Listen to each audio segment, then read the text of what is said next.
इसी चीज को ध्यान में रखते हुए अपन क्लास स्टार्ट करते हैं। यहां पे क्या लिखा है, V3 का प्रयोग तब करते हैं जब काम हो चुका है। जैसे आप सभी को पता है गो मीन्स क्या होता है, जाना, लेकिन जैसे अगर वर्ब का थर्ड फॉर्म आ जाता है तो क्या लिखे यहाँ पे, गोन, मतलब जा चुका है। ठीक है, उसी प्रकार ईट मीन्स क्या होता है, खाना, लेकिन वर्ब का थर्ड फॉर्म आता है तो क्या हो जाता है, ईटन, खा चुका है। सी मीन्स क्या होता है बेटा, देखना, लेकिन अगर वर्ब का कौन सा फॉर्म आएगा, थर्ड फॉर्म आएगा, तो उसके लिए क्या आएगा, सीन, मतलब देख चुका है। ठीक है, डू का थर्ड फॉर्म डन, राइट का रिटर्न, और प्ले का प्लेड, और टेक का टेकन, कम का कम, गिव का गिवन, रीड का रेड, ओके, मेक का मेड, और स्पीक का स्पोकन, ड्रिंक का ड्रंक, बाय का बॉट, और ब्रिंग का ब्रॉड। ओके, ये बहुत ही कंपल्सरी था बेटा। उसके बाद अपन चलते हैं इसका स्ट्रक्चर क्या होता है। तो सबसे पहले क्या आएगा, यहां पे देखो स्ट्रक्चर आएगा, उसके बाद में structure equal to subject plus has oblique have plus V3 plus object.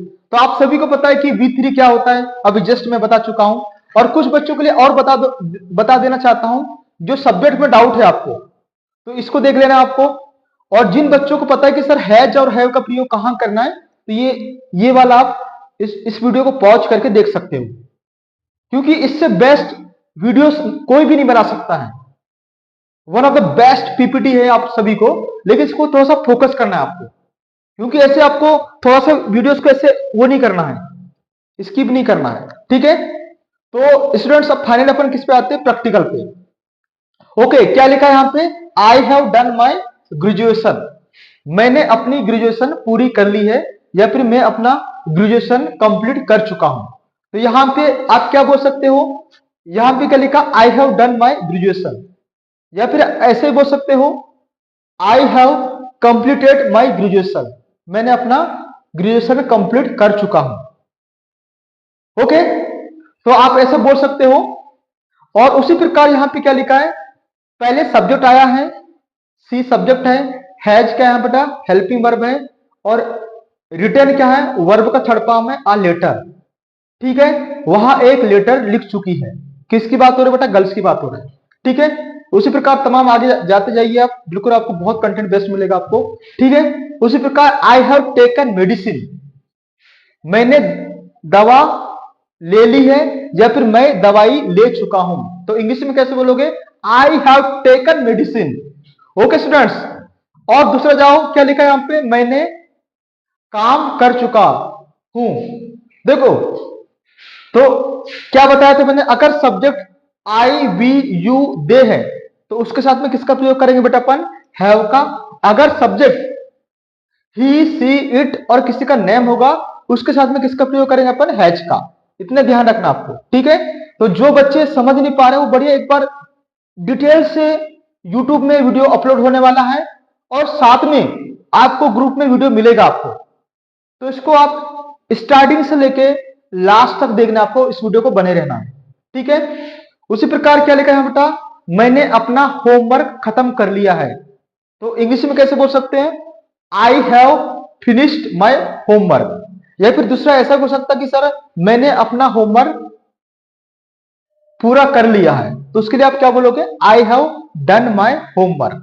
कैसे बोलोगे, I have done my homework, या फिर I have completed my homework, मतलब मैंने अपना होमवर्क कंप्लीट कर चुका हूं। ओके, सो डियर स्टूडेंट्स, आपको एक एग्जाम्पल के साथ में मल्टीपल एग्जाम्पल्स आपको मिलेगी, बिकॉज इट्स टैलेंट। ओके, तो ये बहुत, क्या लिखा है, मैंने एडमिशन ले लिया है, तो आप इंग्लिश में कैसे बोलोगे, किसी ने पूछा क्या आपने एडमिशन ले लिया है, तो आप कैसे बोलोगे इंग्लिश में, हिंदी में, हाँ सर मैंने एडमिशन ले लिया है, तो इंग्लिश में कैसे बोल सकते हो, आई हैव टेकन एडमिशन।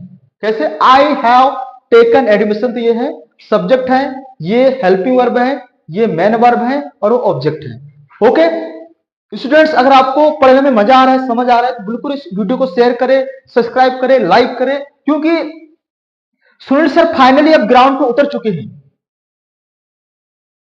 और आप लोगों का भी एक, आप लोगों ने भी बोला कि सर हम इंग्लिश नहीं सीखेंगे, लेकिन मैंने भी एक चीज ठान लिया है कि आप लोगों को इंग्लिश सिखा के ही छोड़ूंगा। Okay, it is my responsibility how to teach English and how to learn English. You don't worry about English, English के बारे में टेंशन नहीं लेना। ओके, अब नेक्स्ट वीडियो में जाते हैं अपन। ये देखो, तो हमने क्या चीज बताया था आपको, तीन चीजें याद रखना है आपको। ओके, क्या करना है अपन को, एक होता है बेटा पॉजिटिव सेंटेंस होता है। क्या होता है, पॉजिटिव। पॉजिटिव में क्या रहता है बेटा, पहले सब्जेक्ट आता है, उसके बाद में हैज और हैव, यही बताया था मैंने आप लोगों को। उसके बाद वर्ब का थर्ड फॉर्म आता है, उसके बाद में ऑब्जेक्ट आता है। ठीक है, ये चीज तुमको बता चुका था मैंने कि हैज और हैव किसके साथ में आता है। जब इसकी बात किसकी बात करोगे अपन, आप किसकी बात करेंगे बेटा, अपन नेगेटिव की बात करेंगे। तो नेगेटिव की बात करेंगे तो क्या आएगा, नेगेटिव मींस क्या होता है, नकारात्मक। जैसे मैंने होमवर्क कंप्लीट नहीं किया, इसके पीछे आगे आएगा तो क्या आएगा, ये सब्जेक्ट है और ये हेल्पिंग वर्ब हैज हैव और वर्ब के थर्ड फॉर्म के बीच में क्या लगेगा, नॉट लगेगा। ठीक है, अपन आगे देख लेंगे। तो ये आपको दिख रहा है क्या लिखा है, नेगेटिव। स्ट्रक्चर देखो, subject plus has oblique have plus not plus verb का थर्ड फॉर्म प्लस ऑब्जेक्ट्स। और इंग्लिश बोलने के लिए आपको एनर्जी चाहिए, must, without energy you can not speak English properly. किसी भी, चाहे आप हिंदी बोलो तो कॉन्फिडेंस के साथ बोलो, इंग्लिश बोलो तो कॉन्फिडेंस के साथ बोलो। अब कॉन्फिडेंस कहां से आएगा, जब आपके अंदर में जुनून एनर्जी रहेगा।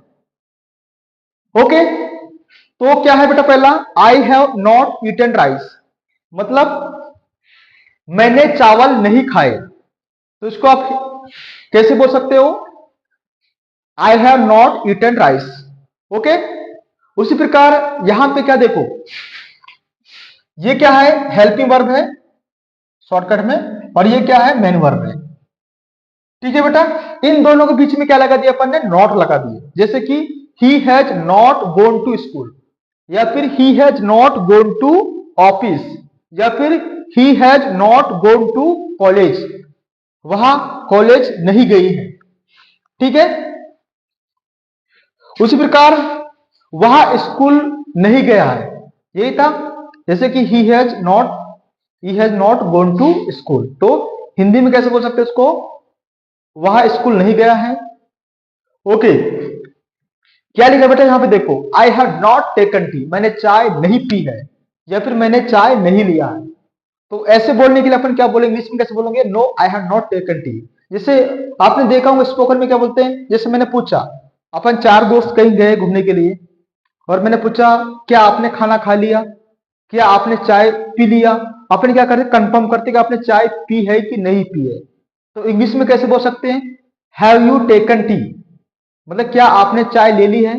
अगर उसने चाय ले ली तो कैसे बोलेगा, yes I have taken tea. अगर चाय नहीं ली है तो कैसे बोलेगा, no I have not taken tea. या फिर मैंने पूछा क्या आपका एडमिशन हो गया, या फिर क्या आपने एडमिशन ले ली है। तो अगर आपने एडमिशन नहीं लिया है तो क्या बोलोगे, no I have not taken admission.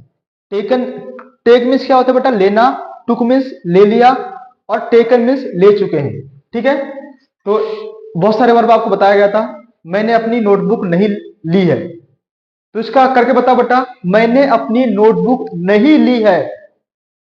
कई बार क्या होता है कि अपन कई किसी दोस्त को अपना नोटबुक दे देते हैं, फिर वहां घूम जाता है, तो अपन कंफर्म करते क्या आपने नोटबुक ली है, तो क्या सामने वाले क्या बोलता है, नहीं मैंने तो अपना नोटबुक नहीं लिया है। तो आप इंग्लिश में कैसे बोल सकते हो बेटा, आई have not taken my notebook, my notebook. ठीक है बेटा, आई have not taken my notebooks. ठीक है, क्या लिखा है, रवि ने फोटो नहीं ली है। लेट्स अज्यूम आप कहीं घूमने गए और आप आपस में क्या सेल्फी लेते हो आप लोग। तो मान लो कि किसी ने भूल गया, आपको कोई सेल्फी नहीं लिया है, तो उसने फोटो नहीं ली है। तो कोई आपके साथ में कोई रवि नाम का लड़का गया, उसने आपकी फोटोस नहीं ली है। तो कैसे बोलोगे? Ravi has not taken photos. Ravi ने फोटोज नहीं ली है। ठीक है।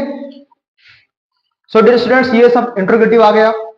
इंट्रोगेटिव में क्या होता है कि हैज हैव सामने आ जाता है और सब्जेक्ट पीछे हो जाता है, मतलब आपस में एक्सचेंज हो जाता है, प्लस V3 प्लस ऑब्जेक्ट और क्वेश्चन मार्क लग जाता है। ठीक है। तो ऐसे बहुत तमाम क्वेश्चन है बेटा। Have you lost your purse? ठीक है। दूसरा, हैव यू ईटन ब्रेकफास्ट? क्या तुम नाश्ता कर चुके हो? ठीक है। या फिर हैव यू टेकन डिनर? क्या तुम रात का खाना खा चुके हो? तो अगर खा चुके हो तो क्या बोलोगे? Yes I have taken dinner. अगर नहीं लिए तो no I have not taken dinner. मैंने डिनर नहीं ली है। ठीक है स्टूडेंट्स, बहुत सिंपल तरीके से क्वेश्चन आएंगे आपको। क्या है? Have you paid the coaching fees? क्या आपने कोचिंग फीस जमा कर दी? अगर जमा कर दी तो क्या बोलोगे? Yes I have paid coaching fees. अगर आपने कोचिंग फीस नहीं जमा की तो क्या बोलोगे बेटा? No I have not paid coaching fees. Okay. तो ऐसे तमाम क्वेश्चन है। Have you ever stayed in a hotel? ठीक है। तो अपन एवर और नेवर वाला अपन नेक्स्ट वीडियो में पढ़ेंगे। अपन नेवर मीन्स क्या होता है? कभी नहीं। अब बोलते ना, क्या तुम कभी ताजमहल देखी है? तो आपको तो मैं सब कभी ताजमहल नहीं देखी है, कभी ताजमहल नहीं देखा। इसको क्या बोलते? No I have never seen a Taj Mahal. मैंने पूछा आपसे, क्या आप कभी शेर देखे हो? तो अगर शेर आपने नहीं देखे तो क्या बोलो? No I have never seen a lion. तो ठीक है स्टूडेंट्स, तो आज के लिए इतना ही पर्याप्त है। और जितने भी हमारे छोटे भाई हो जिनको इंग्लिश सीखना है, और बहुत जल्दी अगर बच्चों को सपोर्ट रहेगा, आप लोगों को सपोर्ट रहेगा, तो बहुत कम फीस में, क्योंकि आप सभी को पता है कि बैतूल में ऐसे कोचिंग है जो 6,000 रुपए बच्चों से लेते हैं, और उसके बाद भी श्योरिटी नहीं है कि वो वेदर यू स्पीक इंग्लिश या नॉट। तो जितने भी मेरे छोटे भाई जिनको इंग्लिश में, और मेरा तो एक कहना है कि आपको कम से कम एक बार सुनील सर से इंग्लिश सीखनी चाहिए। That's enough. हाँ, उसके बाद मुझे टैलेंट को जज करना है। और दूसरी बात ये भी कहता हूं बच्चों से, क्योंकि यार किसी टीचर का आप डेमो एक दिन में नहीं ले सकते। You are not a talented person so that you can जज मी। ओके। सो जितने भी हमारे छोटे भाई हैं, बहुत सिंपल। मैंने तो इंग्लिश मीडियम बच्चों को, हिंदी मीडियम वाले अलग अलग सेंटर में भोपाल में जितने अलग बड़े बड़े कॉलेज, दिग्गज कॉलेज के बच्चों को, जॉब पर्सन को, टीचरों को, है ना, बहुत सारे लोग हम ट्रेनिंग देते हैं। लेकिन जितने मेरे पास हाउस वाइफ आते, कभी मेरे को टैलेंट को लेकर कोई कंप्रोमाइज नहीं है। आपका जो डिमांड है आपको 100% मिलेगा। टीचर यहाँ बैतूल में बहुत सारे हमारे टीचर लोग हैं, लेकिन क्या होता है कि स्पोकन में फॉर्म में कोई नहीं पढ़ा पाएगा प्रॉपर स्पोकन के कंटेंट। हाँ, स्कूल में जाओगे तो स्कूल में बहुत अच्छे कंटेंट मिलेगा आपको, लेकिन वहां पे 70-80 हजार रुपए कम से कम बच्चा पहली से लेकर 12 तक या कॉलेज तक कम से कम 20 लाख रुपए खर्च कर देता, 15 लाख खर्च कर देता है। उसके बाद भी वो प्रॉपर इंग्लिश नहीं बोल पाता है। जितने भी मेरे छोटे भाई लोग हैं, बिल्कुल आइए, सीखिए और बेस्ट करिए। कि हम तो चाहते कि बच्चे बैंकिंग सेक्टर में, फाइनेंस सेक्टर में, मुंबई, दुबई, आपको जहां जाना वहां जा सकते हैं। बस एक ही कमी रहेगी आपके पास, इंग्लिश की, और वो अगर आपने कंप्लीट कर ली है तो डेफिनेटली आई विश आपका जो फ्यूचर बहुत ब्राइट होगा। Thank you so much.